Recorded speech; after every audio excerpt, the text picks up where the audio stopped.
After the release of Guardians of the Galaxy Volume 3, a couple of questions began to arise, one of them coming after the second post-credit scene.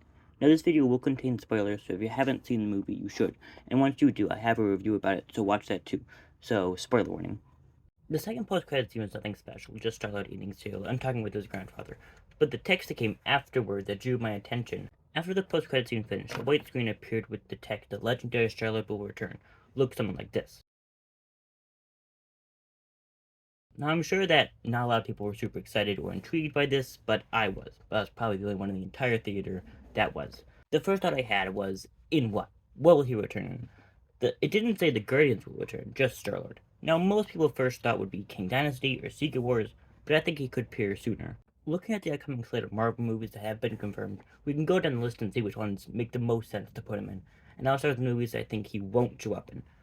The Marvels, if this movie was pushed back a little bit, maybe, but it does take place literally right after Guardians, so I highly doubt that.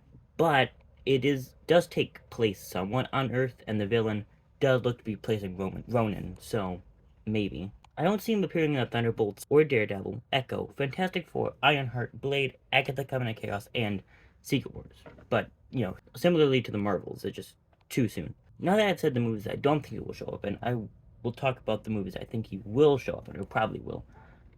Get ready, it's a short list. King Dynasty and Secret Wars, these ones are pretty obvious. There's no reason he shouldn't show up in either of these movies. It just makes sense. But there are some movies I think he could show up in. Those movies are Nova, pretty obvious one. It's just space. Nova, of course, makes sense. Armor Wars, he's on Earth now, so maybe Nick Fury or War Machine reaches out to him. And Captain America: New World Order. I could see him appearing in it for just a short cameo, but it would be cool.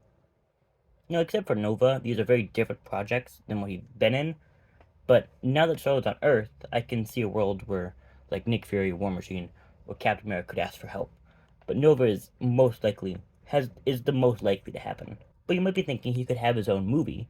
To that I would say, yes, he could, but it wouldn't be a movie. It would probably be a Disney Plus show. I can't think of anything that would happen in a show, but it could be interesting. And those are my thoughts on the second post-credit scene in Guardians of the Galaxy Volume 3. I hope you enjoyed.